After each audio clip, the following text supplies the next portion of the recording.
Never short of topics, and here we go, especially when you cover the University of Tennessee. The Vols still very public. Welcome to the program about a potential NCAA investigation and them just going all crazy on the NCAA suing them in court.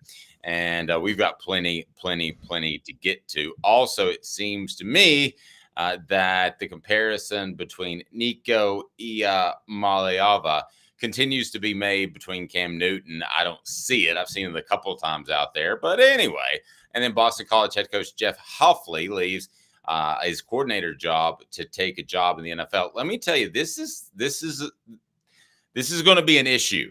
If you're Tim Banks and you like what you do in terms of the way you put together a defense, wouldn't you rather not have to recruit all of the time, including recruiting your own players back, recruiting transfers? It's a terrible calendar for these college players. So we'll discuss the concern that Tennessee and other schools are going to have to keep college coaches in tow. It's exciting to get to the program on a Friday. Hope you have a fantastic weekend, big weekend plan, depending on when you're listening. Maybe you had a great weekend. And my, oh my, what a week it has been before we get off and rolling. Caleb, if I'd have made something up in my wildest dreams as far as Tennessee and content creation, I mean, maybe it would have been Tennessee gets 2 or 3 5-stars, or maybe even something crazy like Nico transfers, or I could come up with a million things. How about Dalton Connect becomes the best scorer in the nation and the best since Bernard King? That would have been pretty good. But we have this continued Tennessee NCAA drama, and I'm just really taken aback by looking on social media and see how wide and varied the opinions are and how passionate people are about this situation. It has been some sort of week, has it not? It has. It's been crazy. It's been a lot of fun. And now Dave is in a very fancy living room office, and he's going to speak to us with hype. So this is Move Day. So those of you that are on right now, we appreciate that because you're our most loyal listeners. Hit the like and subscribe button. We greatly appreciate that. Yeah. So this is Move Day. So after living in Chattanooga for I guess 7 years, 6 years, moving back to Knoxville, and this is the way I move: is I schedule SEC media days around moves, so my wife takes care of it. So I did that 3 times in my life. And with this particular one, she goes, I've just decided after those 3, I don't want you around. So just go get away. So I'm doing the show in the mom's house today, and we'll be back in new house on Monday. So hit the like and subscribe button if you like my background, which does look rather studious, doesn't it? Again, I need your jacket and pipe. I need your pipe, and I need you to be like, talking very fancy and very cultured, and it's well, but you don't know what's in the pipe. What is it, crack? Okay. I was thinking maybe something, I don't know. Brought to you by our friends at the Hemp House. The Hemp House, the premier hemp dispensary online with a wide variety, great selection, and strict standards to ensure you only receive the best in CBD or Delta products. Go to Hemp House Chat with 2 T's, Hemp House Chat with 2 T's. Here we go. It's today's tough question. It's brought to you by Rick Terry Jewelry Design. Danny White fires back after Donde Plowman, fires back after the lawsuit. What did you make of Danny White having to get involved from a public perspective, Caleb? He basically called the NCAA gigantic hypocrites. He went more nuclear on them than Donde Plowman did. And I'm going to just read a couple of quotes from what Danny White said. Let's you know what, Dave? I kind of want to parse this each spot because it's so crazy and it's so accurate, and he nailed them. So let's just start with the first one. You give me. How about this? Let's do this. You give me one. I give you my response. You respond, and then we'll bounce through these. I like it. Okay, you remember when the NCAA said 2 days ago, we generally do not comment on investigations in their response. Remember when they said that? Except when we get sued. Yes, I remember that. Yes. Danny White comes today or yesterday, and he goes, quote, The NCAA really does not comment on infraction cases, and he highlighted that in bold. And then he said, because there is a rule against it.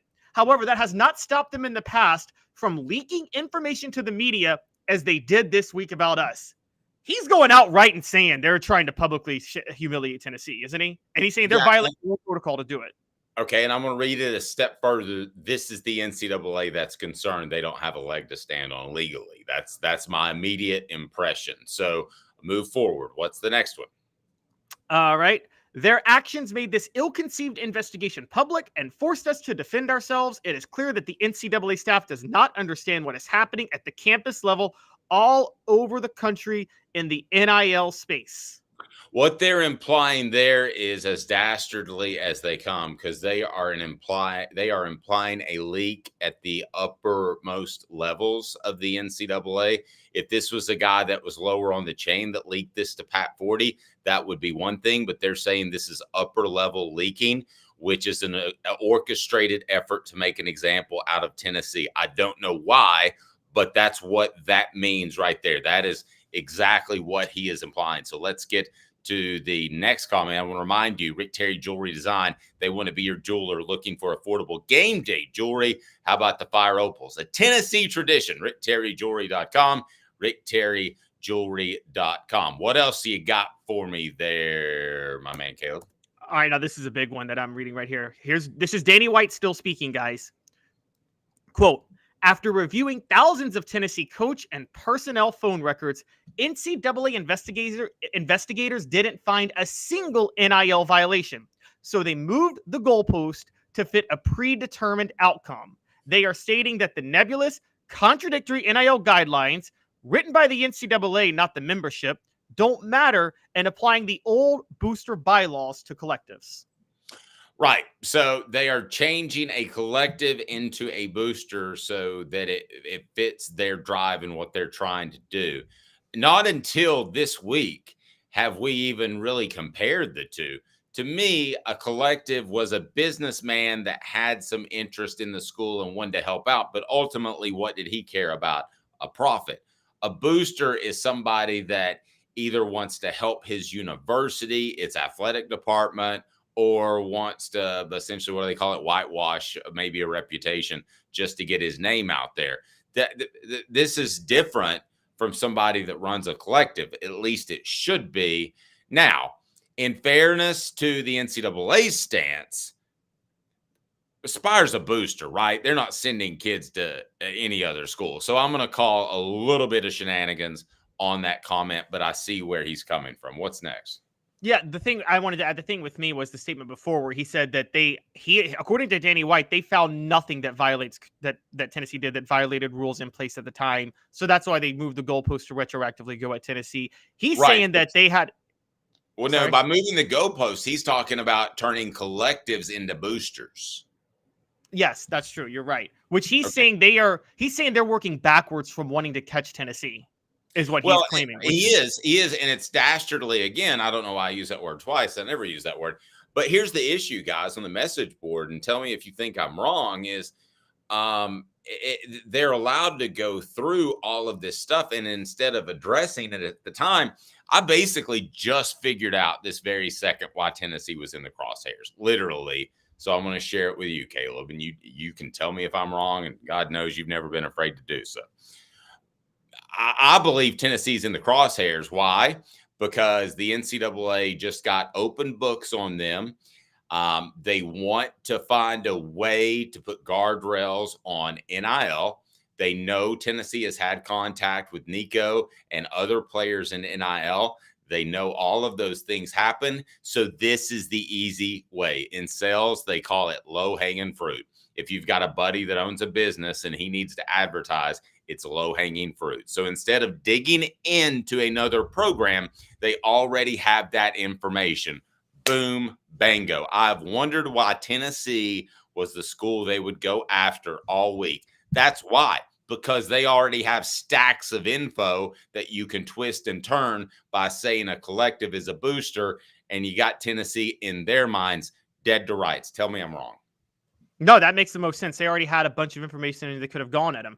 But as Danny White's about to point out, and this is the big one too, Danny White says if this is the case, which is if we're going to make collectives count as boosters now, then 100% of the major programs in college athletics have significant violations. This is obviously Well, silly and not productive, and is blaming the membership when they are challenged. well, he is right. And that comment came across with some people, some very esteemed people that I know we think a lot of. And I don't call out other people in the media, but I'm talking about guys that write for big time publications saying that you're using everybody else is doing this card. But they are. I mean, this is like getting a. Can I just be honest with you? On the drive from Chattanooga to Knoxville early this morning, Dave Hooker may have gotten a speeding ticket. Okay. But my argument wasn't at the time, everybody's driving cars. I mean, but everybody is driving cars. So that's the difference to me in what Danny White is trying to point out. Everybody really is doing it, Caleb. It's not a situation with Albert Means where maybe some people are paying for players and some people aren't. This is standard operating procedure in this era of NIL. So no, yes, everybody. That's analogous to saying everybody is using the forward pass, Caleb. Yes, exactly. That's exactly what it is. I mean, it's basically saying that the NCAA is arbitrarily determining something's a rule that makes no sense, and then they're specifically coming at Tennessee when everybody else is doing it. But this isn't really even a rule. You are arbitrarily applying something. If it's, I agree. And the next thing he says, and again, he is going way out at him. He says, quote, "We need to be spending our time and energy on solutions to better organize college athletics in the NIL era, something that NCAA leadership failed to do back in 2021. Student athletes, prospective student athletes, coaches, and administrators across the country deserve better, and I refuse to allow the NCAA to irrationally use Tennessee as an example for their own agenda." That was how he finished it. Preach, brother. I love it. Those were 4 points brought to you by 4Downs. 4Downs, I got to remind you, man, they are fantastic at Dynasty Spas because they got 4 seasons covered. The best spas, Dynasty Pools and Spas, as their brand new showroom open in Athens with the best hot tubs and spas on the market. Delivery, they've got that, and amazing discounts for first responders. We're going to talk about Nico here in just a minute. But again, Dynasty Pools and Spas, you can order their chemicals, no fillers, best. Again, local East Tennessee. So support local, dynastypoolsandspas.com. Did you see the video circulating where the radio guy was having trouble pronouncing Nico's name? And God knows I've done that. But did you see the video about them struggling to pronounce his name, and Pat Forty was on there too? And I'm curious how that struck you. No, I did not see that. I need to watch that. I don't want to all out say that it was kind of racist, but it was kind of racist.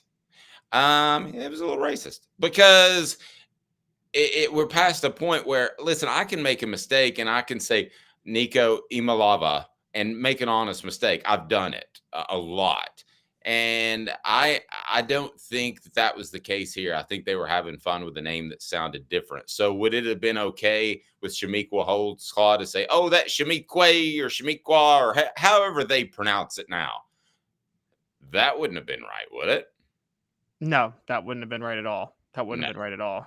Okay, now you have another point on Danny White that I want to get to. 4Downs brought to you by Dynasty Pools and Spas. This is the most interesting point, I thought, of what Danny White had to say. 60 seconds, Dynasty Pools and Spas right there in Athens, Tennessee. Having the best spas made right here in the United States of America in your backyard. Dynasty Pools and Spas, their showroom is open in Athens right off the interstate. You can stop by and check out the best hot tubs and spas in the market. And delivery, yes, they can do that to Knoxville or Chattanooga. They've got complete support, spa cover, and chemicals to keep your spa bubbling at its best. They also have pool chemicals as well. Dynasty Pools and Spas, amazing discounts for first responders, military, and even some blemish models that can save you a ton, and no one will ever notice. Mention Off the Hook Sports, get $500 off. Mention Off the Hook Sports, get $500 off.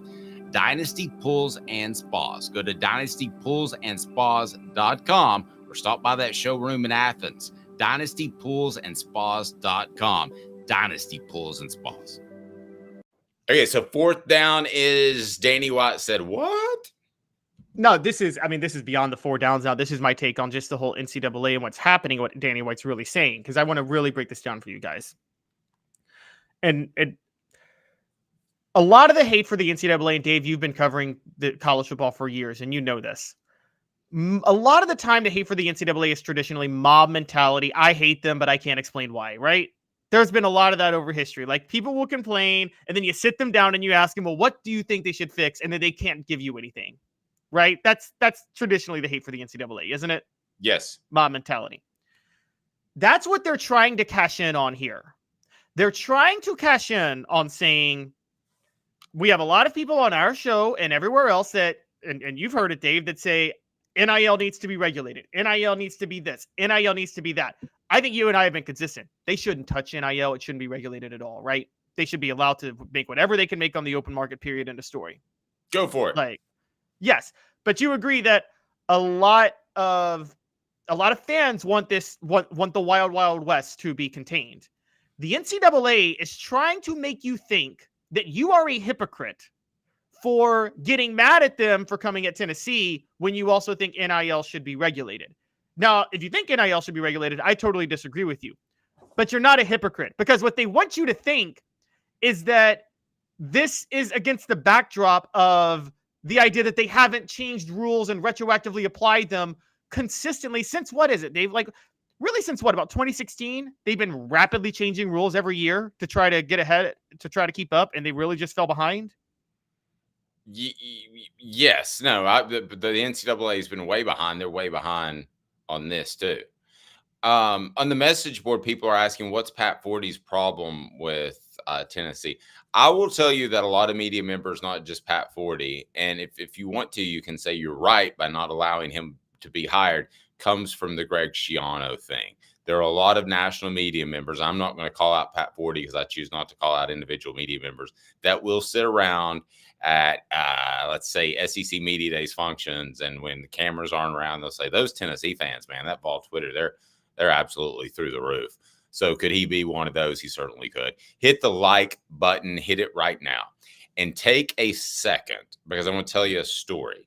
And if you haven't subscribed, do that now, because take a second. My wife and I laying in bed last night, and what are we thinking of? We're thinking of Caleb. So we want to watch, because I've been talking about his videos, and this one was on Nick Saban. I learned all kinds of things about Nick Saban I never knew about. If you don't have your notifications on, we haven't come up with a clever name. We're open to that as well. Caleb's Corner has been kicked around, but we got Hooker's Corner as our giveaway promotion, so I don't know if that's going to work. But it is phenomenal. If you go back and watch some of those videos, I learned stuff about Nick Saban that I never knew before. And Shanda my wife was like, oh my gosh, he really did an incredible job. So kudos to you. It's reason enough right here, right now, to make sure you subscribe and turn the notifications on. And then we get what the H? You may notice I don't have all my elements as it's time to move. But tell me what Jackson Lampley had to say, Caleb. So Tennessee football offensive lineman Jackson Lampley has filed a 6-page declaration in a lawsuit in support of the state of Tennessee and Virginia. So he has joined athletic director Danny White and Spire Sports co-founder James Clausen as defendants in a lawsuit against the NCAA. Tennessee and Virginia, as you guys know, are suing after news broke the NCAA would investigate Tennessee.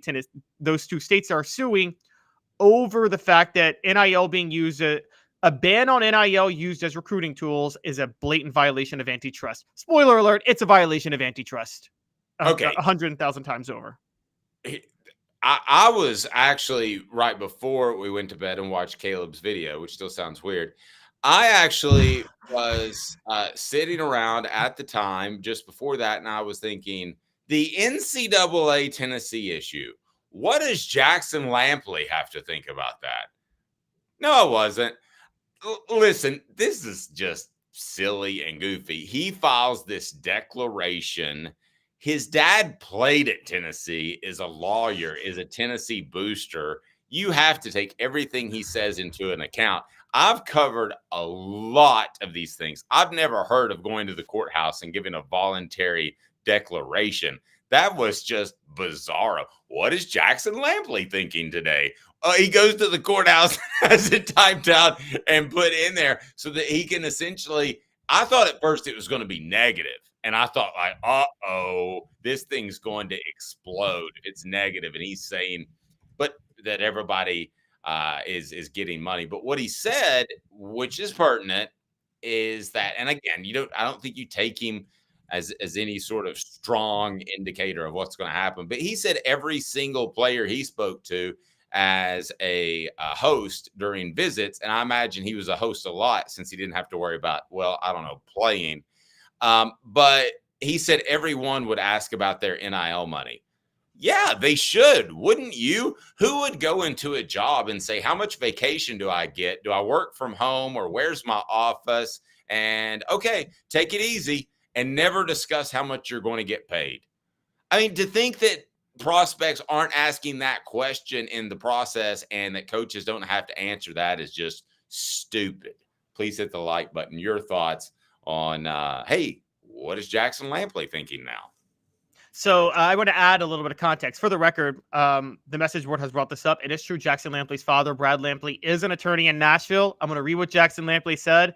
Dave, is there what's the odds that his father wrote this? What I'm about to say. Yes, this is essentially could be, what in the world is Brad Lampley thinking right now? Exactly. So what Jackson Lampley said, quote, the signing of the LOI, which is letter of intent, signals the end of the recruiting process. Once the LOI is executed, competing schools are forbidden from contacting that recruit.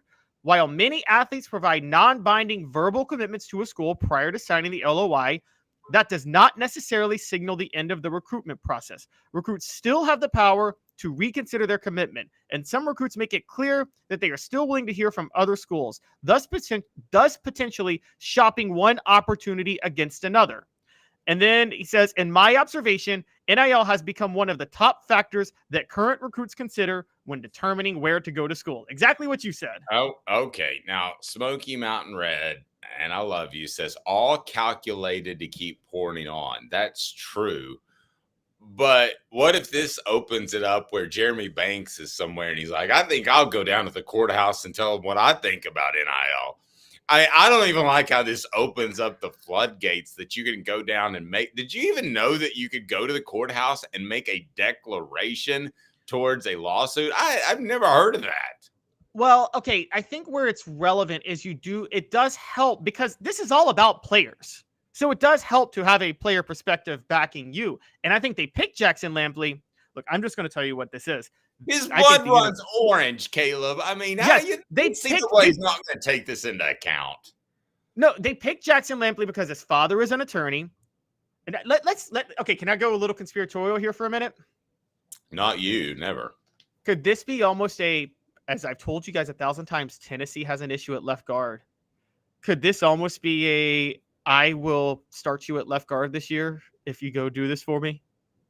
Josh Heupel and Daniel White saying that. I'm saying that kid can't play, man. I'm sorry, no chance. The kid can't play. I mean, come on. You've seen him out there in garbage time. I'd run Andre Carrig post knee to the club before I'd run Jackson Lampley out there. Basically. The thing that was weird was that it would be one thing if Jackson Lampley was coming in to give a player's perspective over how this impacts us in NIL. He basically just talks about the overall landscape of NIL and recruiting. And it's like, okay, first of all, my question, and you would probably have the same question. Jackson Lampley probably had committed to Tennessee by the time he could play football, right? He didn't really go through recruiting. Fallout Zone's right. He goes, he's the GPA booster.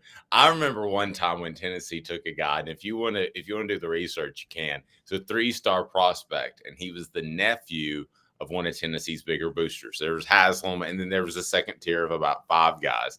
And I asked somebody at Tennessee, why did you take him? He goes, well, you always need a bag, man.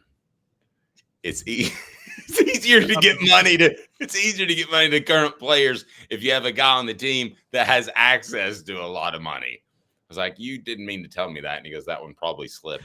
Is that why they take, curiously, is that why because the GPA average matters. Do they take certain players just to up the overall average of the GPA of the team? No, I think, okay, the only smart thing that Derek Dooley says is it's a bell curve, okay? Most of your guys, you want to be good people and you want them to be good football players, but you take a risk on some guys on the right and you take the smarter guys on the left that will help you with your GPA and your team culture. But for the most part, no, they don't take a GPA boosters. And by the way, has anybody thought how there hasn't been an academic scandal in college football recruiting in like forever since the North Carolina thing? I mean, what has happened? We're all talking about NIL, and I bet these kids aren't going to class or doing anything.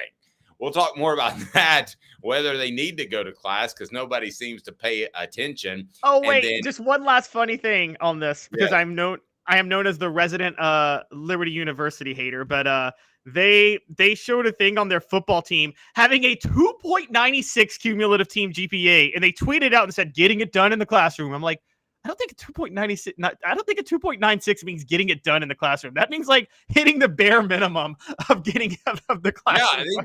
I think you have to be you have to be 2.5 to be eligible. So it should have been 2.96. Almost everyone eligible. In 2 minutes, we talk Nico after this. Does he get drug into this thing? Unfortunately, yes. I'm going to tell you how and how to avoid it in just a matter of moments. Portions of the program brought to you by our friends at Tennessee Cider Company, the original hard cider of the Tennessee Smoky Mountains. Use the promo code HAT to get free swag. That's HAT to get free swag. It's awesome. That's just tncidercompany.com is what you need to know. tncidercompany.com. Stay tuned. More after this. Off the Hook Sports. Sand and salt water, the beach is a very relaxing place. Unless you wear contacts. Ow! Open your eyes to the best the beach has to offer with LASIK vision correction from Campbell Cunningham Laser Center. Sports Treasures in North Knoxville is one of the South's largest sports cards and memorabilia dealers, featuring over 10 million sports cards from vintage to modern. Sports Treasures carries a full line of hobby boxes, singles, autographed memorabilia, Tennessee Vol collectibles, fan cave decorations, and so much more. See a museum full of collectibles at Sports Treasures, 4819 North Broadway in Fountain City, and Sports Treasures on Facebook. Sports Treasures, where the real sports fan goes to shop. Have you seen the latest TriStar Hats Co. product? TriStar Hats Co.? What's that? You know, those really cool hats, shirts, tumblers, and even license plates with 3 stars like the official Tennessee flag and stripes like the American flag. Pretty patriotic if you ask me. Gotcha. Seen those. Those are cool. Where can I get them? Simple. TriStarHatsCo.com. And if you order now, there's 10% on any order $50 or more. Plus, use the promo code HOOKED. With the promo code HOOKED, you get 10% off. That's hooked. And don't forget free shipping with any order over $50. Stock up at TriStarHatsCo.com. That's TriStarHatsCo.com. There are plenty of wannabes out there, so make sure you go to TriStarHatsCo.com for the best quality and customer service. Will do, and I'll be sure to use the promo code HOOKED. That's hooked when I do to save an additional 10% off. TriStarHatsCo.com. TriStar Hats Co. is a trademark of TriStar Hats Co. LLC. Any use without express written consent is prohibited. According to Travis, I'm going to throw up after it happens, but Joe is going to be drafted in the first round. Talking about Joe Milton. I hope he is. I hope nothing but great stuff for him. And supposedly he threw a football 77 miles an hour. Holy sweet gravy. That would be awful. I mean, catching a football at 77 miles an hour. Oh my gosh. used to work with a guy. I was a high school kid, and but he would work out, so I'd work out with a guy that was a AAA baseball pitcher, and he'd throw football to warm up. No fun at all. That thing's, it's just coming in so fast. So 77 miles an hour. How does a football go that fast? I would have guessed a fast one would have been 55 or 60. Not that I got 81 and a 75 this morning, or 81 and a 70. But that's not reckless driving, maybe. Yeah, when I was at Ridgeway, my high school in Memphis, there was a quarterback who actually snapped a guy's finger throwing a football. Kid you not. Okay. And do you think he'll be drafted, Joe Milton? I think he'll be drafted because it's so hard. You know this, Dave. You know this with Heupel. It isn't Harbaugh and Heupel could not resist his physical tools. It was just so irresistible how physically gifted he is. I thought about this recently, and it's if he throws at 77 miles an hour, Dave, how epic would Joe Milton have been as just a closer for a baseball team? Just come in and throw 3 fastballs and get us out of the inning. I wonder what Jackson Lampley thinks about Joe's strong arm, because I always wonder, oftentimes to myself, all alone in a dark place, what would Jackson Lampley think right now? While he's watching videos of me. That's right. He's watching videos. Wait, honestly, am I crazy? Could Joe Milton have been like a closer? I don't think he could be a pitcher for the whole, because he doesn't have enough versatility in his arsenal, but couldn't he be a Mariano Rivera? Come out, throw three fastballs, get us out of the inning? Well, there's only one greatest closer of all time, so that's pretty. Could he be a closer? Could he be Billy Wagner? He could be a lot of things except for a quarterback. All right, let's talk Nico. He won't answer my question. Dave is being the ultimate politician. Yes or no? Could Joe Milton be a closer in baseball? Oh, yeah. No. I definitely, I didn't mean to avoid your question. I think he could be a lot of things. I think he could be a decathlete. I think he could be an individual track sports as well. I think he could be a bodybuilder. I think he could be a power lifter. Dave would watch videos of Joe Milton in bed if he was a bodybuilder. I'm not going to watch pictures of Joe Milton in bed. I'm not going to refer to your videos, which are very good, anymore if you give me a hard time about it. So, but the Nick Saban one was fantastic. You benefit from my videos doing well. We're partners in this, bro. Yeah, I'm telling you, my guy here, seriously though, he like broke down plays and had X's and O's stuff. I was blown away, man. I was really impressed. Well, I learned from you. You're the one who taught me about pattern matching and how that worked out so well. And by the way, that's why Peyton struggled so much in the postseason, because a lot of teams do pattern matching. And you know this, Dave. Peyton likes to find weaknesses in defenses, but there are really no holes in the secondary when there's pattern matching. It's true. All right. So I want to change gears a little bit. What would Jackson Lampley think about this statement? I just thought that was so weird that he went to the courtroom and filed this declaration. I still think I read that and I was like, what am I missing? All right. You're comparing Nico to Cam Newton. Why? What the H? Go ahead. Because I don't have my all sound. Right, so I'm in moving process by today, everyone. I'm at the mom's as my stuff gets moved from Chattanooga to Knoxville. But I look more studious with all these books that my stepfather has probably read, but I have not. But how do you compare Nico and let's go random. How about this? There you go. Nothing like a David Baldacci Hell's Corner. All right. Screen is mirrored, so it doesn't matter. So it's okay. backwards. All right. What do you got for me? Nico and Cam Newton are similar. How? Nico Iamaleava is, to me, could be this year's Cam Newton for a couple of reasons. The first, let's just talk ball for a minute.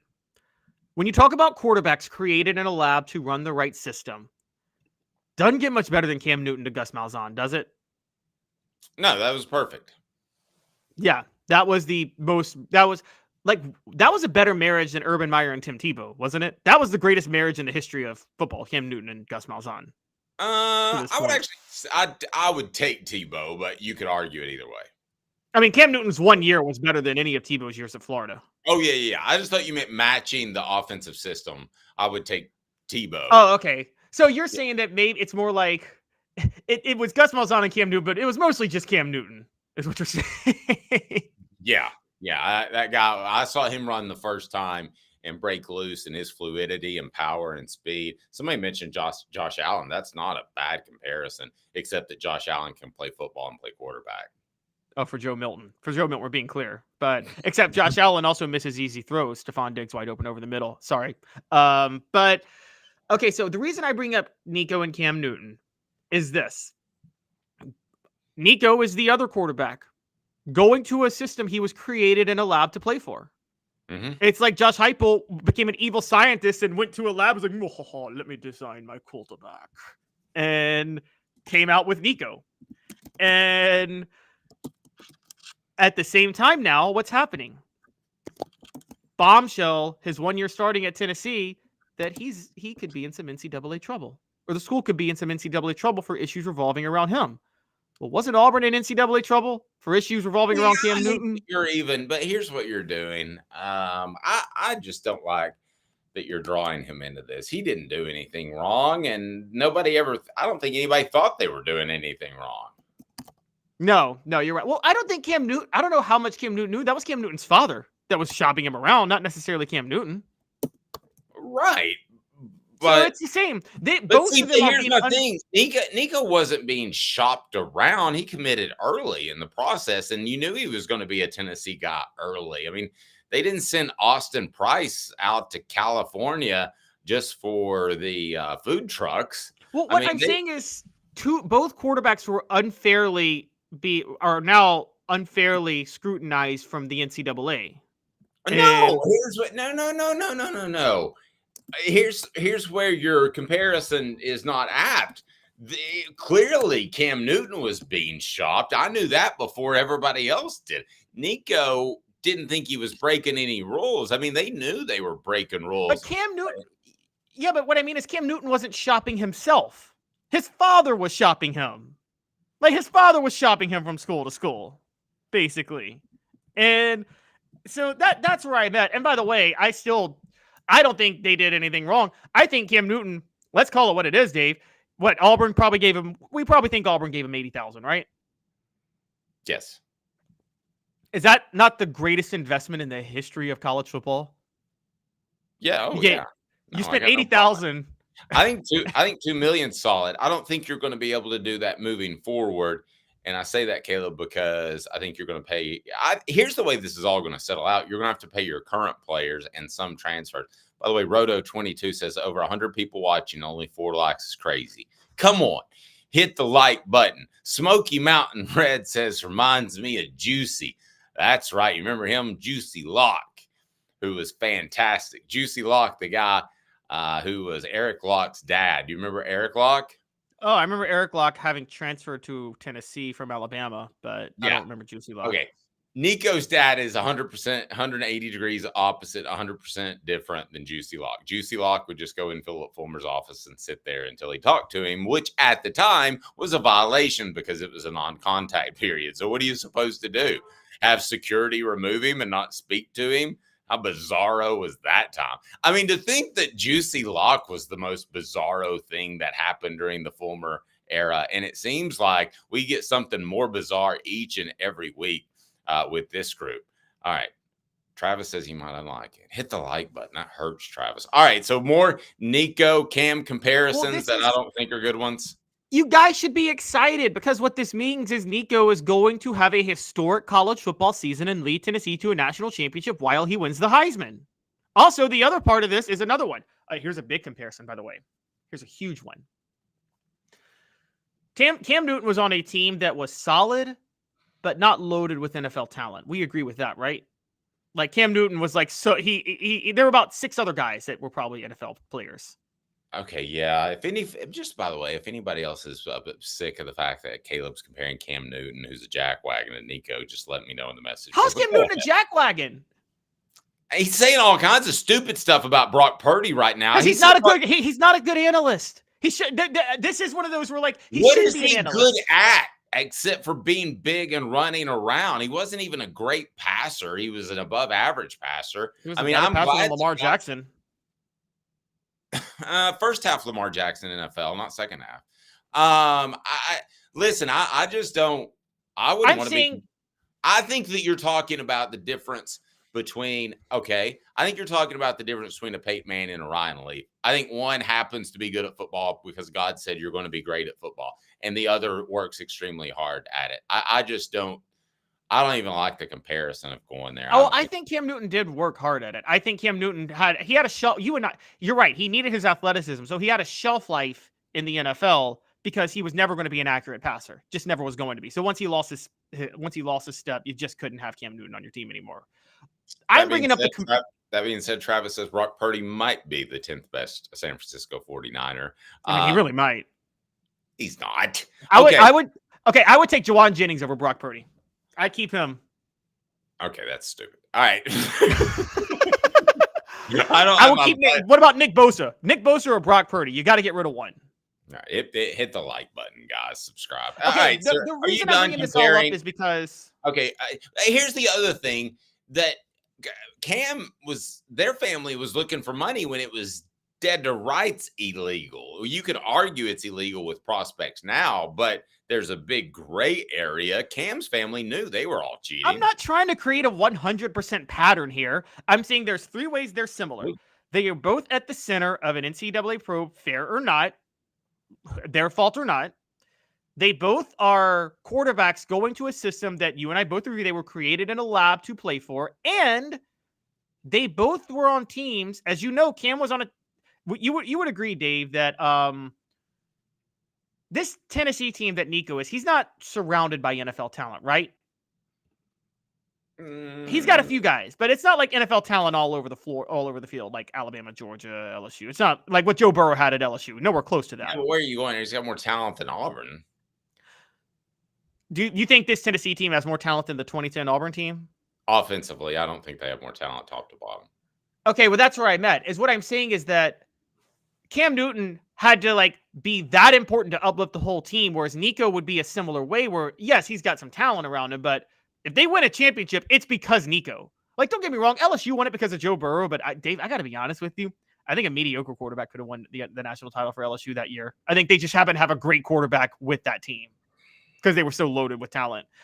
They're not, it's like, okay, Georgia, you and I could have won a national title for that 2021-22 Georgia team. Fair enough. Okay. What I mean is Nico is the first quarterback who would actually have to elevate his team to win a national title the way Cam did. Jameis Winston too, but he's not in the SEC. Yeah. Okay. I just don't like it. It's like saying, that Caleb, he's got a lot of similarities to the Unabomber. How is Cam like the Unabomber? Just don't. He's just not a good, I don't know. He was just a mercenary. He was just, I don't know. He doesn't do a lot for me. Sorry. Okay. What do you mean a mercenary? Because he shopped himself around in college when his dad shopped him around. I'm talking about production on the field. Okay. Hemp House. We talked about Hemp House, the premier hemp dispensary online. Go to Hemp House Chat with 2 T's, but I forgot to say use the promo code HOOK to get 10% off anything. That's the promo code HOOK to get 10% off. How sweet is that? Set me up with today's poll question. What are you thinking? And we'll get that on the YouTube page, and it'll be brought to you by our friends at Apex. They do so much. They design, brand, market, a one-stop shop for all brand supply products, not just clothes.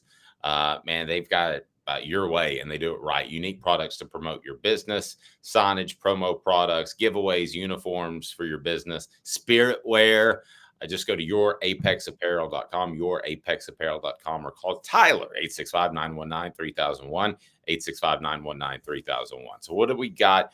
Poll question today. What do we want to kick out there for our loyal listeners that are waiting for a poll question, and I have failed them because it is moving day. By the way, I do want to, not just coincidentally, but I want to welcome a brand new advertiser to the fold, and that is our friends Boundless Moving and Storage. Again, Boundless Moving and Storage. I'll tell you more about them in the coming weeks. But Caleb, what's our poll question? What are we doing today? Whose response to the NCAA was your favorite? Donde Plowman? Okay. Whose response to the NCAA was your favorite? What are my choices here? All right, obviously Donde Plowman. Okay, well, you're going to have to wait a second. As a matter of fact, we'll do this during the break. But when we come back, here's exactly what we're going to do. We're going to dive in to a topic that could be scary. It could mean the end of Tennessee having what I think is an upper-level coaching staff, because this college football craziness is going to drive some people away. Travis says Clay Travis. We're not going to include Clay in this, but he does want to raise a bunch of money for Tennessee. So maybe we won't. If Clay predicts something, predict the opposite. He's the wrongest man in America in his predictions. 2 minutes. I like Jackson Lampley, because I was just sitting around wondering, what the hell is Jackson Lampley thinking? Got cataracts? We can fix that. Never miss another moment. With a little help from Doctors Campbell, Cunningham, Taylor, and Hahn at cctis.com. Hi, I'm Rick Terry, and we at Rick Terry Jewelry Designs pride ourselves in the highest quality craftsmanship from a family-owned business here in Knoxville for over 35 years. At Rick Terry Jewelry Designs, we also take pride in being an affordable option for all your game day accessories, especially those fire opals. At Rick Terry Jewelry Designs, we want to be your jeweler every day, and especially on game day. Go Vols! Hi, Mike Davis here with City Heating and Air, reminding you to always dare to compare. Our team provides quality local heating and air service, installation, and maintenance across East Tennessee. We use only the best equipment like American Standard heating and air conditioning for your residential, new construction, or commercial needs. Honesty, dependability, and customer satisfaction have been the cornerstones of our business since 1961. City Heat and Air. Dare to compare.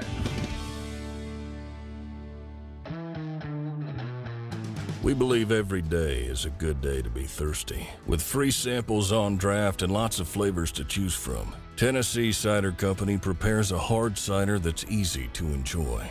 Some say it's the signature cider of the South. Others say it's the cure to your craving. They all say you'll savor every sip. The area of Gatlinburg has so much to offer, and so does Tennessee Cider Company. Add us to your list for shopping and fun experiences. You'll be glad you made the trip. Find our cidery in the Mountain Mall on the Gatlinburg Parkway. Sip smart. Sip the good stuff. Sip Tennessee Cider Company. Thirsty yet? Doors open at 10 a.m. Poll question on our YouTube page, so go ahead and check that out. And that's brought to you today by a brand new advertiser on board and somebody great and happy that they want to work with us, because I'm working with them right now. This is my moving day as we get back to Knoxville. The hookers are coming to Knoxville. Here we go. And it's brought to you by Boundless Moving. And Boundless Moving, you can get a quote at boundlessmoving.com. It is very, very easy. I can tell you firsthand, whether or not you're in Charlotte or the East Tennessee area, they will take care of your belongings. And that's a big, big deal. Just check them out online for their testimonials. They are awesome. They consider you family, and I've already felt that. So what's our poll question? Our poll question is going to be this. Hit the like and subscribe button. Please do that. The poll question is up at the top, so definitely take advantage of that. Whose response to the NCAA did you like the best? Donde Plowman, Danny White, Tennessee Attorney General, or everybody's voice for the Volunteers, Jackson Lampley? I mean, the easiest one is I don't give two bleeps what Jackson Lampley thinks. I mean, how does Attorney General right now stand tied with Jackson Lampley at 6%, Donde Plowman leading, then Danny White? But how is the Attorney General is somewhere listening to the show? How did I sink to Jackson Lampley's point? Yeah, particularly when I thought the Attorney General actually I'm reading. He took him to court. The response is the Attorney General's complaint in court, and his exact quote is what I said. He said, "quote The NCAA is thumbing its nose at the law after allowing NIL licensing to emerge nationwide. The NCAA is trying to stop that market from functioning." Boom, boom, boom. Jackson Lampley just went down to the courthouse and filled out a questionnaire. That's all he did. I mean, that's essentially what he did. It's the Attorney General, guys. It's not debatable. Oh, Jackson Lampley. We're never getting him on our show, are we? That's what took it to court. We're looking for a replacement for Jacob Warren. But I can go ahead and tell you, it ain't going to be Jackson Lampley. No offense. All right. Jeff Hafley is giving himself fully to the NFL because it was so difficult to coach in college. This is a real thing and a real. So let's say who Jeff Hafley coaches for. Well, I'm going to get there. I'm going to get there. All right. This is a real thing. So he goes from being a head coach to being a coordinator in the NFL. He was the head coach at Boston College. So he took a step down. Now, he may have personal issues going on, but perhaps, he spends too much time watching Caleb's videos in bed with his wife. I don't know.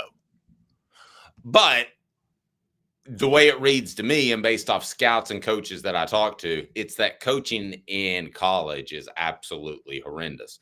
What does that mean for Tennessee? Well, they're not going to lose a Joey Halzle, and they're not going to lose a lot of these guys to the NFL because this is viewed on the offensive side as Josh Heupel's offense, which it is.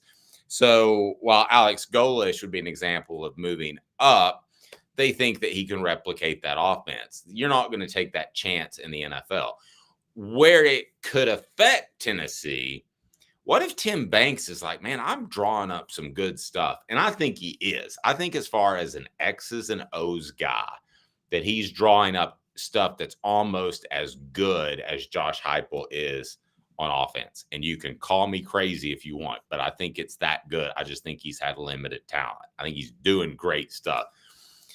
Boy, if there was an NFL opening as a coordinator, I'm not even talking about head coach, I'd have to listen because I wouldn't have to worry about recruiting. I wouldn't have to worry about, goodness, you have to bend over backwards. I don't mean this, Caleb, to be an insult to Keenan Pili, but you have to bend over backwards and get him money, and he's barely played.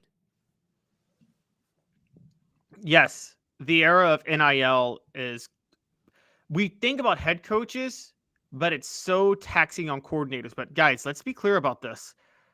Jeff Hafley took a pay cut. His pay, not Boston College is a private school, so it's not as public, but his pay was estimated between $2 and $4 million a year. And it's estimated he's going to make a few $100,000 to be a defensive coordinator. So Dave, he took a pay cut to go take a lesser job because he can't deal with the work-life balance that I think is literally going to cut the life short of college football coaches. No, literally. That is not an exaggeration. I will tell you, there were always 2 weeks where I didn't call coaches, and they would kind of overlap during June. So like some coaches would take the first 2 weeks. Some coaches would take the second 2 weeks. You always wanted at least 2 or 3 coaches on campus. So they didn't all just leave in max exodus, because as soon as you do that, you're going to have like a Georgia situation where a bunch of guys are turning the strip into the Indy 500. I worked in a Georgia shot there. All right. So they would make sure somebody was on campus, but I always knew who was on vacation because they would overlap into the week of the 4th of July. So I wouldn't call them. Give them a break, for the love of goodness. There was one story so big one time that I did call one, and he didn't really appreciate it. But now June's one of the biggest recruiting months out there. When do you take your vacation? When do you see your kids? There is no vacation in college football right now. There's none. And it's a huge problem. Guys, I can tell you right now, as somebody who covers the sport, Dave and I cover it, it's a little bit straining on us at times now. Because, we typically in the past, December is a time to kind of focus on the bowl game, get things together, maybe reorganize things we'd like to do for the show over the next year. Nope. Go to rehab. What'd you say? Did you say go to rehab? Yeah. Exactly. But guess what? Playing up. It's been a hell of a year. Guess what? We can't even do that in December now. That's early signing period. It's insane. And look, okay. But see, Travis brings up the point. So I'm going to backtrack because you guys read my minds sometimes. Dylan says NFL jobs are 100 times better than college football jobs. They are. But I would have argued that pre-NIL. I thought they were comparable. To me, it's just a personal preference. Do you want to deal with a rich diva, or do you want to deal with a young diva that you've got to convince to come to your school? That's a personal preference. Now, since NIL and everything, you're right, it is 1,000 times better. But then Travis brings up the point that I was going to bring up. If the NCAA gets dismantled, won't that change everything for coaches? Yes, because you'll be recruiting a smaller number of people. You will, I think they're going to adjust the calendar in some shape, form, or fashion. And I think it does make things a little bit easier on coaches when you have the super conference. And it leads me to this. Do you think the coaches are for the mega conference? Because I'll tell you what's going to happen is you're going to have coordinators in the mega conference regularly making $1 million, and coordinators at what would be Division 1.5 in between 1 and 2, if you know what I mean. Right now, I'm trying to think of 1A, 1B, whatever. Those guys are going to make $100,000 as a coordinator. So if you can't break into that top 32, then you're going to have problems being financially free for the rest of your life, as so many of these coaches are. Yes, coaches have wanted a mega conference for years. And as a matter of fact, I'm going to tell you this story. This happened in 2013. There was a secret vote taken by all the Power 5 coaches. There were 65 Power 5 schools at the time, Dave. You'll find this very interesting. 60 of the 65 voted that they would be in favor of just exclusively Power 5 teams playing each other now. And that's what I've been telling you. But no, I knew the coaches would want that. And they have been in favor for a long time. But I think the reason they were in favor of it, there's a better work-life balance when there's fewer schools that you're dealing with competing against, even if they're lower levels. Now, here's the interesting thing. Now, here's where you guys ready. Here's why. Because, for instance, if the Dallas Cowboys are preparing for the Philadelphia Eagles, they know what Nick Sirianni ran the year before and across the board. Is that what you're referring to? Yes. Okay. And here's so the interesting thing about this, Dave, is here's where I think things could really get bad for college coaches. We need to bring back this NIL talk. With NIL, somebody's going to be left holding the bag with the revenue these players are generating. And it's going to be one of three things. Either, as you and I know, the players will collectively bargain and unionize and they'll spin off football, and then all the other Title IX sports are screwed. That's one option, right? Mm-hmm. Another option is somebody's about to make less money. I think when the market fixes itself out over 10 years, you will see coaches' salaries in college football reduce significantly because players need to get paid. No. Which ones? I think at the Power 5 level, you'll see coaches' salaries get reduced, even in the mega conference. Do you think the mega conference will make so much more money that it won't matter? I think there's a lot of old dudes that are taking home a lot more money than you think right now. I think they could afford it right now. I think everybody on Tennessee's football team could make $1 million a year. And, let's say starters, let's say the top 40 or 50 could make $1 million a year and get by. I think they're taking home more than you think. And you got to remember too, they have to, at the end of the day, if they paid them through the schools, which is what I'm implying, that really eliminates a big issue, because you have to, at the end of the day, break even, because you're a government funded institution. You can't turn a profit. You can't make $50 million a year. So that would eliminate that issue if you paid them through the schools, which I think is eventually. Okay, where I was at was like NIL would boosters help prop up the coaches' salaries, right? Because they donate to all these other things. That's how you can pay the coaches so much money. That's how it traditionally has been. Yes. That money from boosters now has to go to players. So more money has to come out of the budget to go to other things. So at that point, you would assume that somebody's got to be on the chopping block, and coach salaries is going to be on the chopping block at that point. And you would think, but who was the Stanford coach? David Shaw. Yeah, he was getting $10 million to coach the Cardinal to 3 wins. So you would think, but maybe not. We got to get to Ron Slay. How's that sound? Love Ron. We love Ron. 2 minutes with Caleb Calhoun. I'm Dave Hooker. Ron Slay coming up next, the former Vol. Later in the program, our own T. Scott Jones will talk about this ongoing NCAA Tennessee issues that's in the courts. And we'll get into this. What does Jackson Lampley think? More with Caleb Calhoun. I'm Dave Hooker. Got cataracts? We can fix that. Never miss another moment. With a little help from Doctors Campbell, Cunningham, Taylor, and Hahn at cctis.com. Hi, I'm Rick Terry, and we at Rick Terry Jewelry Designs pride ourselves in the highest quality craftsmanship from a family-owned business here in Knoxville for over 35 years. At Rick Terry Jewelry Designs, we also take pride in being an affordable option for all your game day accessories, especially those fire opals. At Rick Terry Jewelry Designs, we want to be your jeweler every day and especially on game day. Go Vols! Hi, Mike Davis here with City Heating and Air, reminding you to always dare to compare. Our team provides quality local heating and air service, installation, and maintenance across East Tennessee. We use only the best equipment like American Standard heating and air conditioning for your residential, new construction, or commercial needs. Honesty, dependability, and customer satisfaction have been the cornerstones of our business since 1961. City Heat and Air. Dare to compare.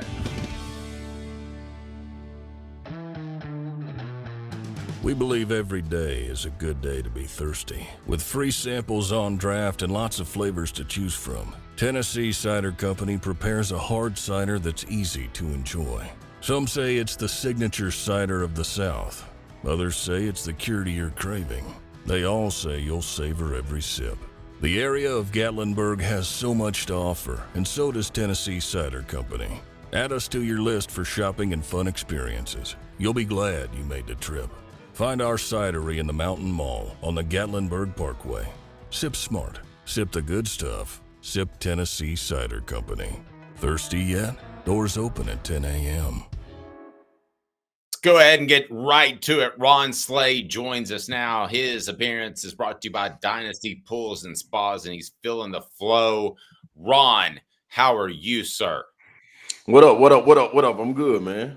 Beautiful morning down here in the Music City, man. It's finally sunny out. We probably got to wait on some gloomy days. It's time to go get some cars washed today. Amen to that. My poor son comes down from UMass, and it's colder here than it was in Amherst, Massachusetts. But by the way, have you ever been to the Basketball Hall of Fame up there? Yes, I have. I went. Cool I love it. I love it. I'm so pissed. I'm pissed that I didn't go when I was younger. Like I'm like, dog, this is what it's about right here. To see all that history in one room and to know that it spills over into high school and things of that nature. Like I went up there and I saw they had a montage of Oak Hill Academy, Coach Steve Smith. I forgot he went in the Hall of Fame. It's like super cool. Like the tour and everything. And they've got a movie. I didn't know they had a movie theater. And I left without watching the Kobe Bryant video. But I'm going to go again when I go up there. It is that cool. And it's got the thing too. And I know you have big hands, Ron, but I have big hands too. But it's got the thing where you put your hand in like a basketball that Manute Bowles cut out of. Yep. You're like, he was holding a basketball like just like a tennis ball. It was a peanut. It was a peanut. That's what it was. That's what he was holding, dude. Like, it's crazy. Okay, let me ask you this poll question we've got out there rolling. And let me get your thoughts on this first. And whose response to the NCAA did you like best? Donde Plowman, Jackson Lampley, Danny White, or Tennessee's Attorney General office? Man, those are some good ones to pull from. I didn't see Jackson's, man. I'm hot. I missed Jackson. Yeah, three are good to pull from. Jackson just went down to the courthouse and said, I'd like to make a statement. I like it. Hey, just go. Hey, everybody put a hand in on this. I think like that person that volunteers himself to as like to be a part of a conversation that like they never were part of. And like... Hey man, listen, somebody got to do it. So my man Lamp handled that. I'm gonna have to go with Plowman, man. Chancellor Plowman. She came out guns a-blazing, didn't wait, no hesitation, and it was one of those situations I looked at as if you walked into the class back in the day and you had to sit up there and you knew you cheated on your paper and the teacher knew too, and she wanted to see if you was gonna lie in front of everybody, and you did. So she told everybody clear on out, and she pulled out that long wooden ruler and told you put your hand like that. And pop, pop, pop, pop, pop. That's what I looked like she did to the NCAA, man. I'm with Chancellor Plowman on it. Where'd you go to school, Ron? Hey, we were still getting paddled back in my day, Caleb. We were still getting paddled, man. It was still real. Hey, how about this? I got paddled twice in my life. Okay. Ooh. Once in kindergarten, once as a senior in high school. Dang, you started how you ended. Yeah, and the thing is, he goes, this is Wouldn't it be always- really awesome if the hot teacher did the paddling, guys? Wouldn't that have been hilarious? I don't know if she could get no muscle behind it. Man, the paddle I got paddled with, my mom came in, took the paddle from the principal, and told the principal to get out and paddled me with the air hose in the paddle. When I got paddled, the principal says, he literally said, he goes, well, I'm going to take a shot. And because he was excited, I'd finally crossed the line where I was getting paddled. Yeah. And then he goes, but we got to give 3 shots for this one. So he calls in another guy that didn't like me, the defensive coordinator of the football team. So you would think that would be the scariest. Yeah. He called in the baseball. You get a So swing. the baseball coach knew just when to break his wrist, and I raised off the table. It was awful. All right, so let's talk about the Vols. I got pretty excited about the Dalton Connect kid, and I still am. But the rest of Tennessee's team seemed to take a little bit of a breather this week. What did you make on Tuesday's game? Then we'll look forward. Yeah, it looked like that, man. I think when you watch a team like South Carolina, you believe what you're seeing, but you don't believe it till it's in your face, till you go through it. I think a lot of people around the SEC are looking at South Carolina as, man, they're a good team. They slipped up and caught Kentucky. They slipped up and caught Tennessee. So you're looking at it like, man, they can't get us like that. We'll go out here and play our game and get to it. And they don't rattle. They don't rattle. I think Tennessee came out, and when you saw the first 2 shots, point blank range, be missed by Edu, I tweeted out immediately, this don't look good. This don't look good. Because when you watch enough basketball and you know how the season goes, you can kind of feel when a game is going to be an ugly game, and you would hope that a guy like Dalton Connect can swing it and try to get over the hump. And I think guys were about to get involved in it. Santi made a big-time 3. They were about to start the momentum, and then the one dark night, Pat Adams got involved and said, no, this won't happen in Gotham City tonight. And you know what he did? Killed all the momentum. 3 fouls in 1 possession. Took all the momentum out the arena and said, South Carolina, y'all going to handle your business. But, man, I did think that, the guys did watch a little bit. And I think it's easy to happen. When you got a guy on the heater, and we talk about in the past shows the sacrifice the guys are making to get him the ball, because he could go for 50. But in order to go for 40 or 50 points, you got to be able to get attempts up. And so you're reaching out and you're passing up shots to get him the ball. You're standing and watching sometimes because he makes it look so easy. But that's something that I think that, it was a wake-up call. And I think it was at the right time. You didn't lose to a Missouri team or a Vanderbilt team, that makes it look bad. You lost to a quad 1 opponent at home. And I think you can build off of it. And you should have everybody's attention getting ready to walk in the ruck. Caleb? Ryan, I want to give a little credit for a minute, because I know Rick Barnes is a legend. I know he's a great coach. And if my kid were a basketball player and he was going to college, I'd want him to play for Barnes, because Barnes develops players so well. However, is it fair to say that Lamont Paris coached circles around him Tuesday night? I mean, coached circles around Rick Barnes. I wouldn't say that to me, but you got to look where I'm coming from. I've been screaming since the matchup before Clemson with South Carolina. That's a real team. And it's not because of one guy in Michi Johnson. The addition of B.J. Mack, the addition of Studi, who was a cast out from Vanderbilt, the addition of Zach Davis, Murray Boyle's getting healthy.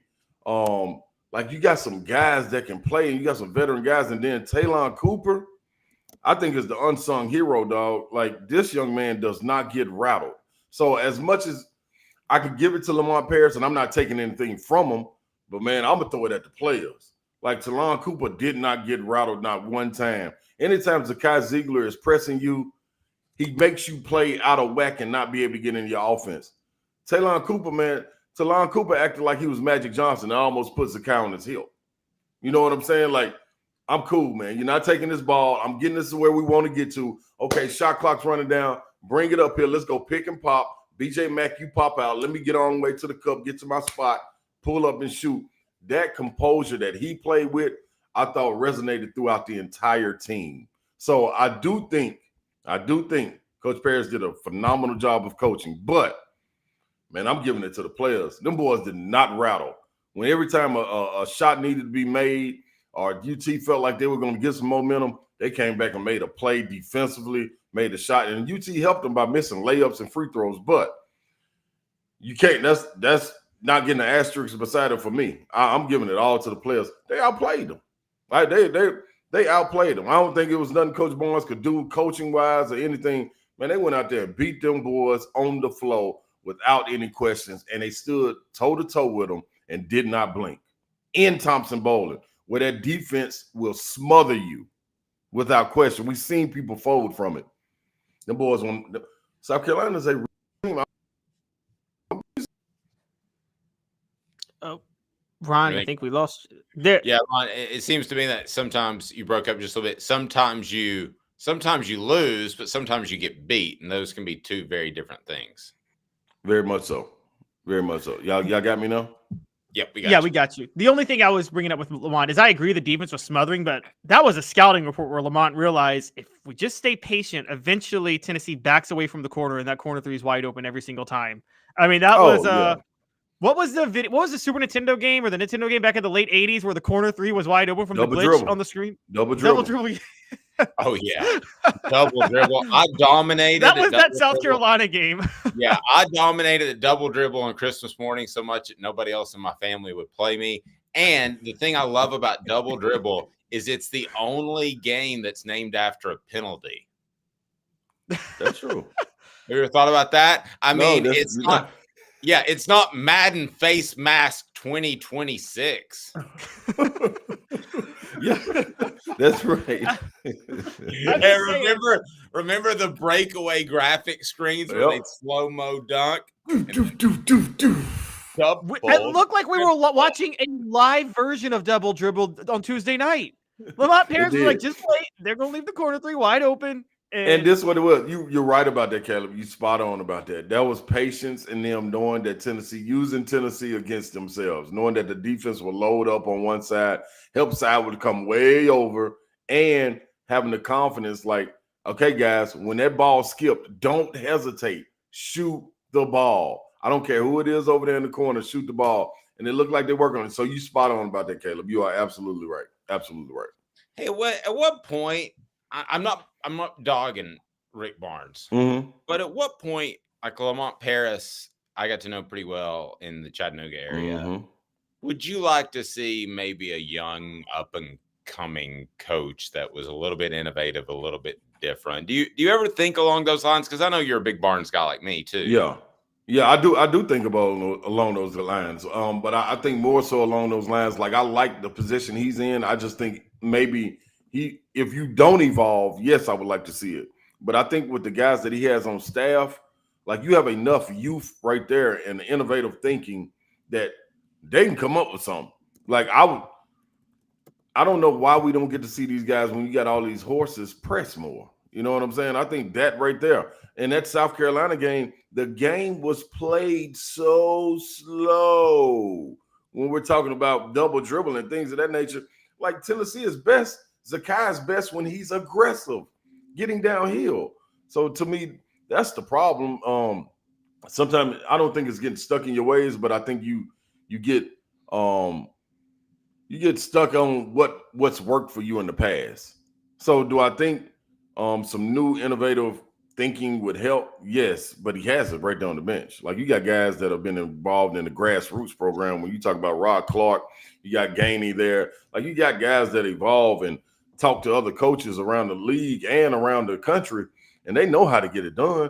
You just got to be willing to accept those things and be like, all right, you know what? This ain't working this time. Let me go this way. Good point. Ron, I want so going beyond the coaching to a little bit. One of the things I said to Dave last week before the South Carolina game, I thought Tennessee starters were logging too many minutes, and I just feel like they're only going 7 or 8 deep. And it just is there a concern that they're getting a little tired, and that's where the free throw issues came from? Yes. Why are they getting tired, Ron? But Caleb said it's too many minutes. We talk about depth. Like, this is the thing. This is why I said we need to stop talking about depth, because if there's depth, you can't say, hey, man, we got a deep team, but the pool only goes to 4 feet. Man, I'm telling you, man, you got a 6'8" guy over on the side, man. We got depth, man. Get on in this pool, man. You'll have a good time. Dude, it's only coming to my waist. What do you mean? You got depth. You're not using it. So this is the problem. You look at Auburn. You talk about depth. They got 10 guys playing over 15 minutes. That's depth. You look at Kentucky. You got 9 major minutes. And the only reason the other ones can't get production of the ones that doesn't allow in a small amount of time. That's depth. You look around the league, man, when you talk about depth, Florida, that's depth, because they're using 9, 10 guys legitimately and making productive plays out of it. You have it on the bench. You saw flashes with Estrella coming into the game. Like, okay, maybe we'll start to see Estrella get in there more. Maybe we'll see Tobey a little bit more. Maybe we'll see Freddie DeLeon, who started to get some time and then all of a sudden got that taken away.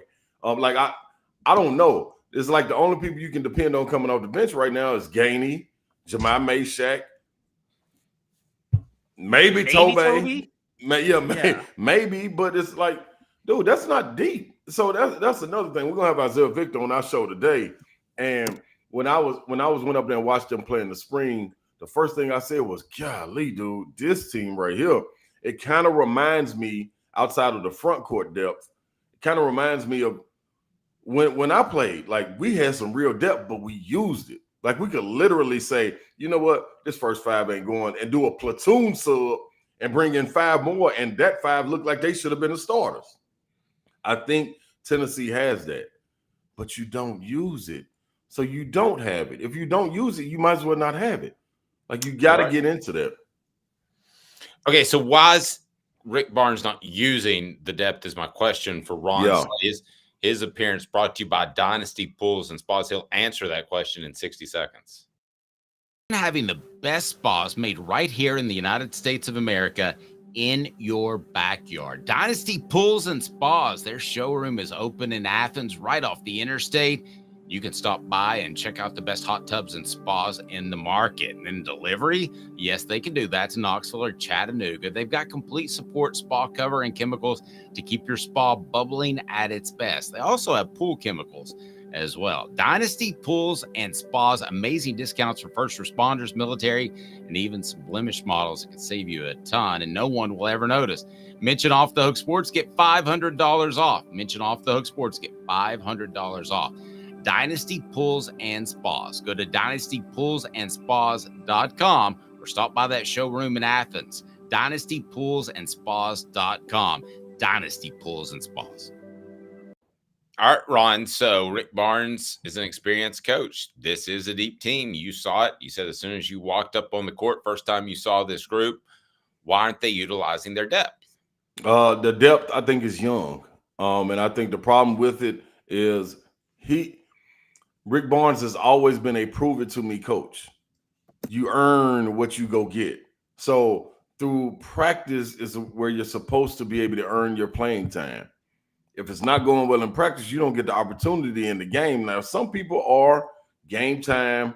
You know, the lights get brighter. I show up and play type players. You know what I'm saying? Maybe able to get it right. Game, all of a sudden, hit a switch and it's on. Guys like Joshua Dobbs. Joshua Dobbs wasn't a real great practice player, but in the game, Lord have mercy. Who else would you want orchestrating a comeback or managing a game, whatever you call it, to go out and get a victory? So I think, man, at some point when you got guys like Cam Carr, who's a real talent over there, Freddie DeLeon, who's a talent, JP Estrella, who's a talent, Toby Awaka, who's a talent, You got to get these guys some playing time somehow. I just named 4 players to go with the other 2 that's coming off the bench. You look up, that's 7 guys able to come off the bench, but you have to get experience in the game playing. If you don't get that experience in the game playing, it's going to be difficult when you get to the tournament, SEC tournament, you playing day after day. Those 35 minutes start to log instead of just imagine if that was 27 minutes. Be different. Ron, it wasn't night and day like you mentioned Dobbs, but I always thought you were a step better in games than in practice. Not that you were bad in practice. Please don't get me wrong. Right. But first, do you agree with that? Second, why is that? And in retrospect, does it kind of frustrate you? Maybe you weren't better in practice at times. No, I was just fine with it. I knew when the lights cut on, I was gonna have an extra boost of energy. And in practice, I always thought of, listen, man, I'm in a reserve role. I'm in a reserve role in practice. Y'all know what I'm gonna bring in the game, and I'm not gonna push my teammates to the edge unless we're playing live scrimmage. That's different. But I don't want to, like, I will hurt one of my teammates. And I'm okay with it. Like, I can sit at half court and set a screen on Tony Harris and knock his block off. But why would I do that in practice? So I may ease up in practice on that right there and be like, hey, here come a screen to Harris, and I really hit him on it. You know what I'm saying? But in the game, it's on. Like, I don't like these people on the other side. So I get to go all out. It's going to go ramped up a little bit more. And I think that's the difference. Like, some people just are gamers. I was a gamer. Give me some crowds, some popcorn popping, some referees out there, and it's gonna be on. So I was different. I was different, no question. But okay. I think I chose to be. All right, Caleb. I want you to take this over here, but because I'm gonna get off the rails. The one player you played with at Tennessee that you wouldn't want to tussle with. It's just you and him at half court. It's winner goes home, loser is laying on the floor bloodied. Who would you not want to go against?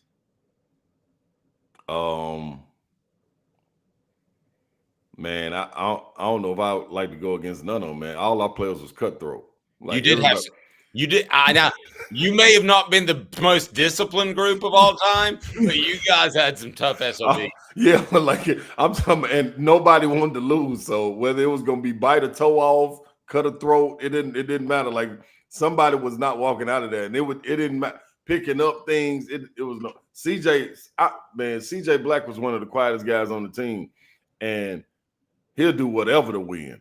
Throw you through a glass backboard, you know what I mean? Trip your mom going down the steps. It didn't matter, man. Like, we had some cutthroat guys on our team, but everybody was brothers, so it was cool when we was together. No, I remember after the Charlotte game going back into the locker room, and Tony didn't want to talk. And I went around, and Tennessee Sports Information, I guess, decided to take the night off. So I went back because you had to get a quote from him, and he looked at me, and I thought to myself, that look alone overcomes the 100 pounds I have on him. He could probably beat my rear on the spot. So I'm just going to cruise out of this area, and we won't have a quote from Tony in this. Dude, nobody wanted to talk after that, dog. We were all looking around. I remember sitting down in the shower looking around like, dude, who's going to be the first to talk? Because whoever going to be the first to talk, we all going to gang up on him and be like, hey, man, what the hell? You know what I'm saying? So, Who was the forward guy that played? White? Was his name White? Okay.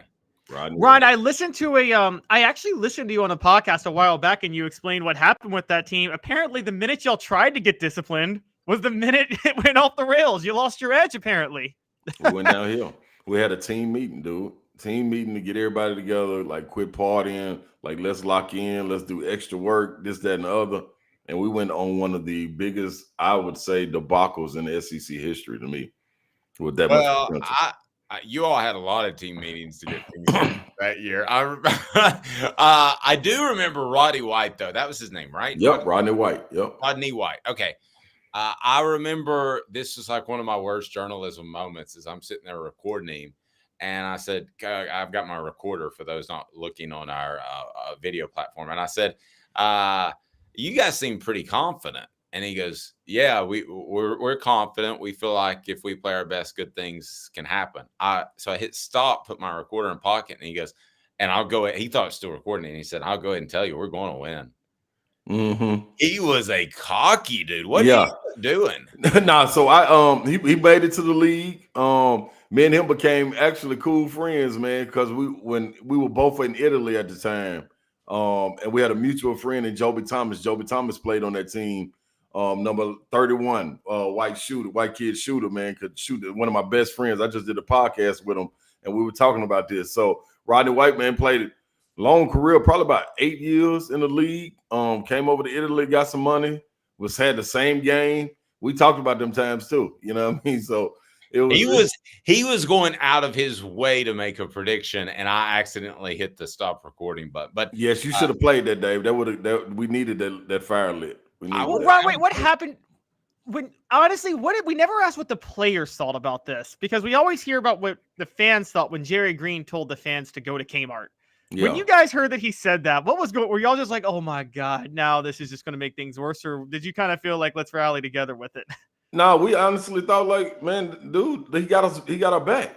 Like we was like, hell yeah, that's okay, that's what's up. Coach Green finally coming out saying something, and he holding us down, like, because you got to understand, dog, like you going through ups and downs, and we trying to get it right. You know what I mean? It was just something that wasn't clicking. T. Harris was hurt.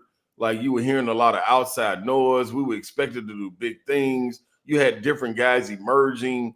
You know what I'm saying? Like, it was almost a situation we had too much talent. You know what I'm saying? Like, because you would be looking over your shoulder. You probably deserve to play 25, 30 minutes, but here I am, got Isaiah Victor looking over his shoulder. Marcus Hayslip is a damn lottery pick that can't get off the bench, but doing everything in practice. He got Hathaway looking over his shoulder, so it was almost too much talent, man, in a sense, man. That makes a lot of sense. I never thought of too much talent. But you guys may have had that. Okay, what do you make of Kentucky? And what are your thoughts on this matchup? Kentucky, really good team, man. They don't defend like they should. And depending on, I saw DJ Wagner and Justin Edwards set out last game. They're 0-2 without DJ Wagner. I think he's a guy that you talk about handle the lights. He handles the lights. Reed Shepard is a phenomenal player, but it's different when DJ Wagner is running the point.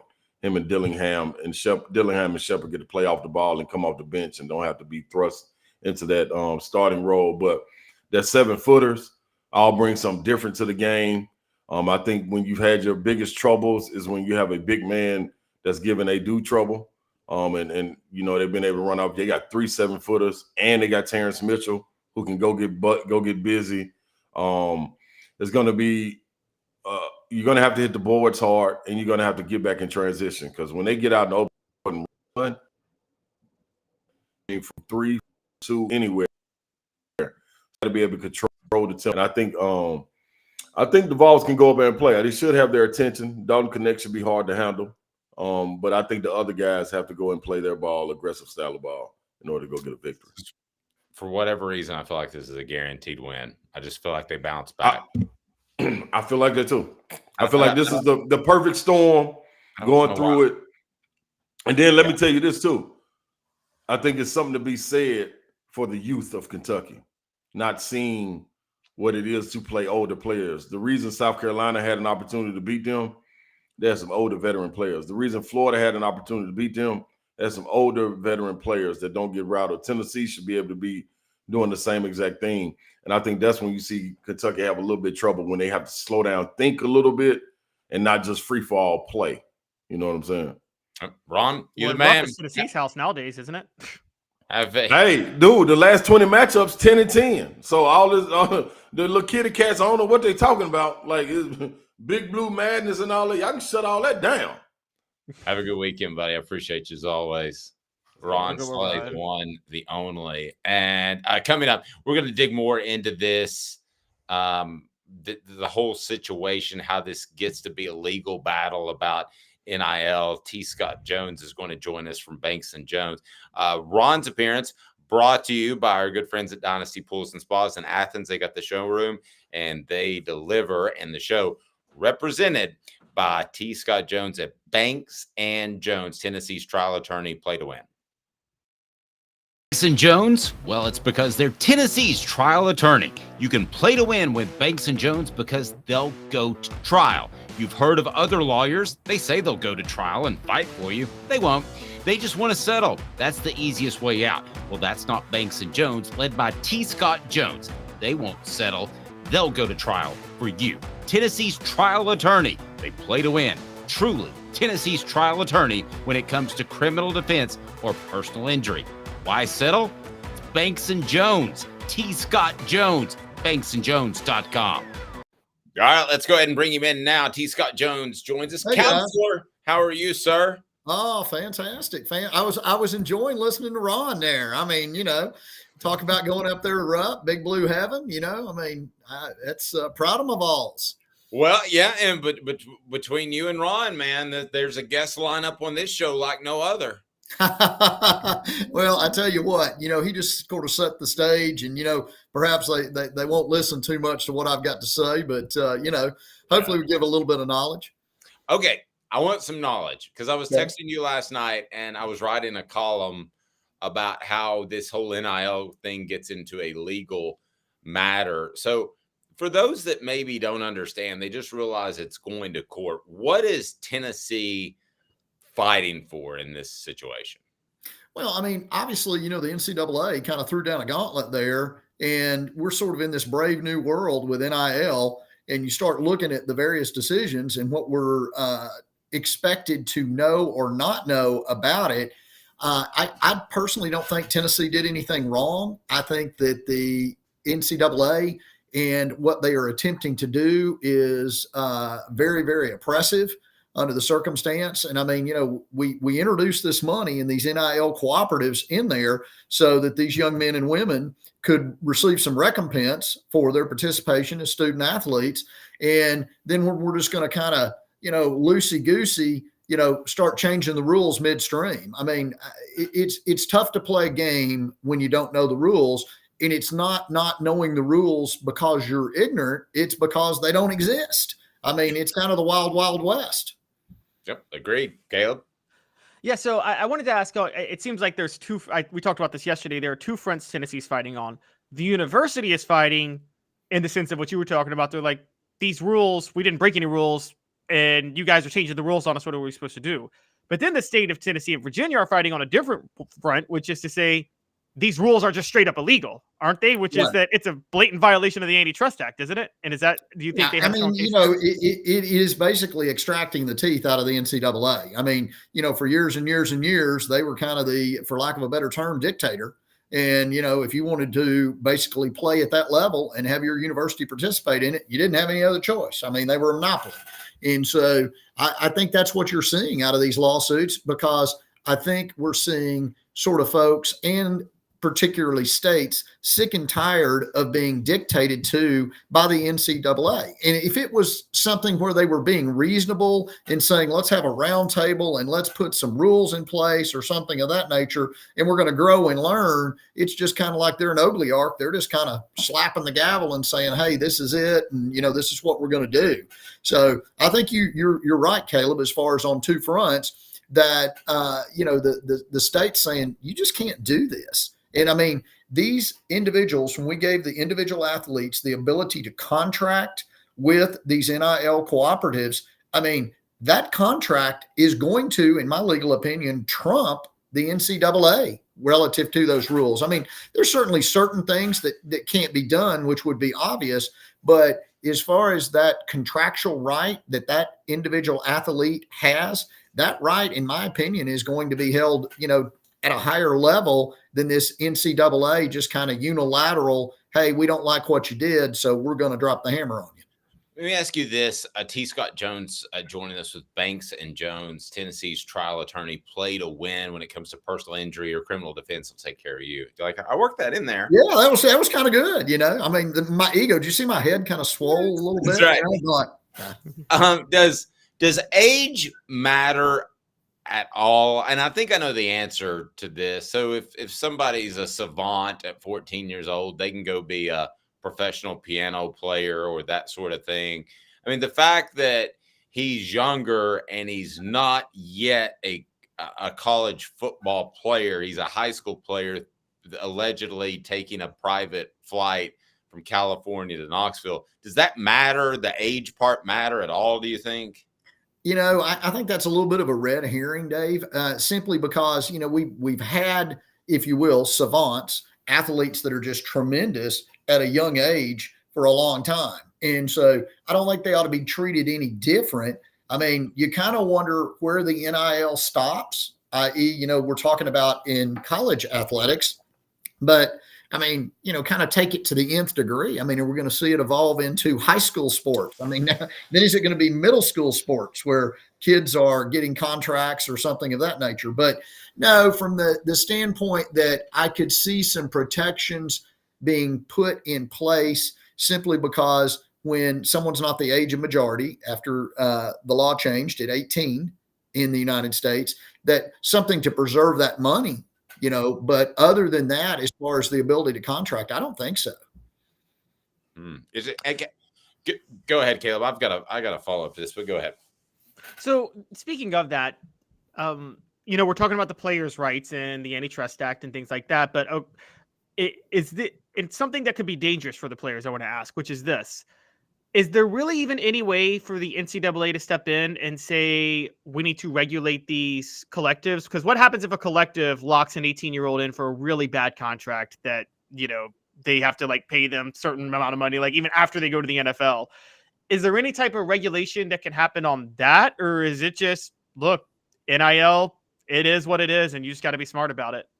I think you might see some state legislation on that, when we see that type situation occur. And what I was talking about, when we have a youth, under age 18, technically they really don't have the ability to contract. So they're going to have a parent with a power of attorney or, a guardianship or something of that nature. I mean, it's going to be interesting. It's going to be an evolution as we see kind of the rules come up. I mean, courts have long been want to not enforce contracts that are patently unfair, and especially when you're dealing with someone underage. But, two grown individuals, be it men or women, they negotiate, they sign a contract.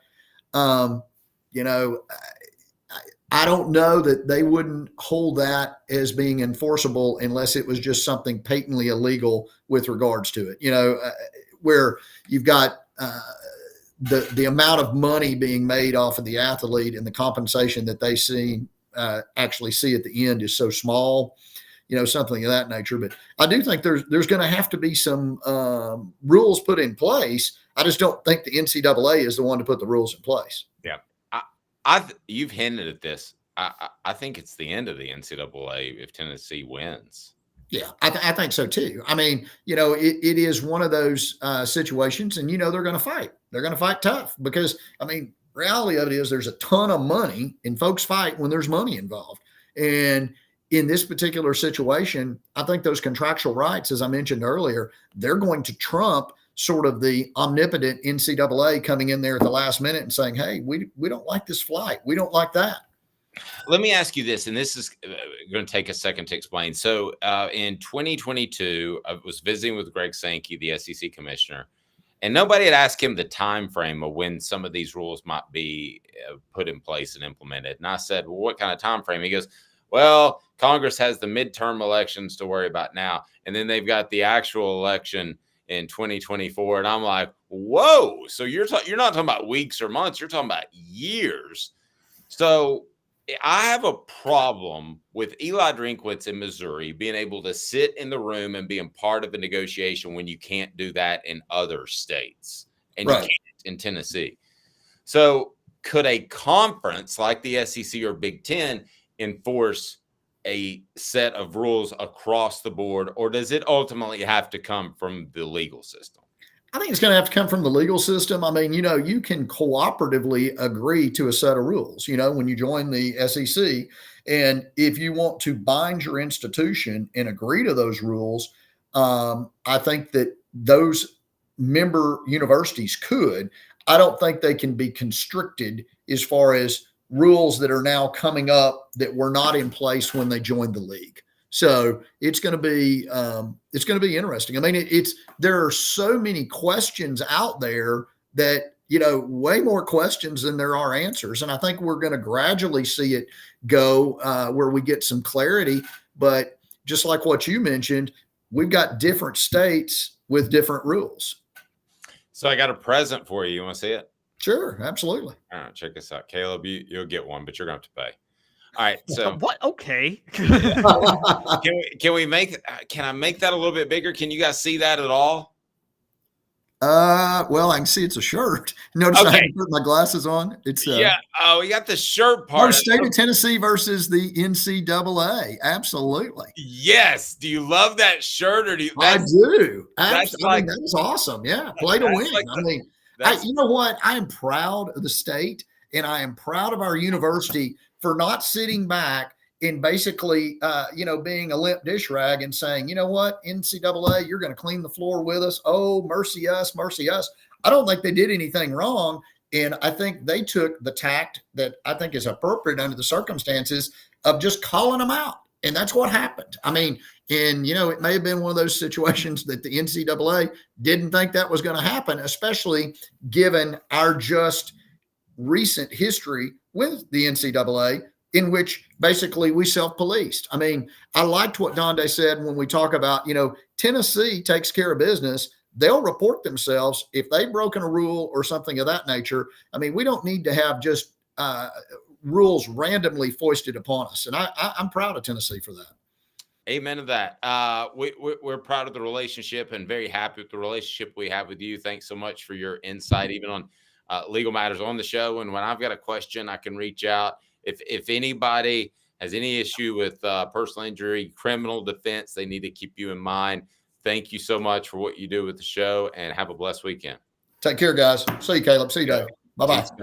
Yeah, the picture wasn't big enough. I was a little bit Oh, I accidentally got rid of Caleb. There's Caleb. All right. Wow, Dave. Yeah, wow. So you can't see. Who likes this? Who likes the shirt? Can you see the shirt? Is there a way? I know what it says, but it's you're gonna have to magnify it on your side. You're the one who's sharing the screen, not me. What about now?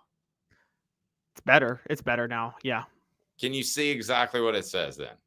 No, I can just see but I get the gist. It's going to be impossible to show what it says from this angle. Okay.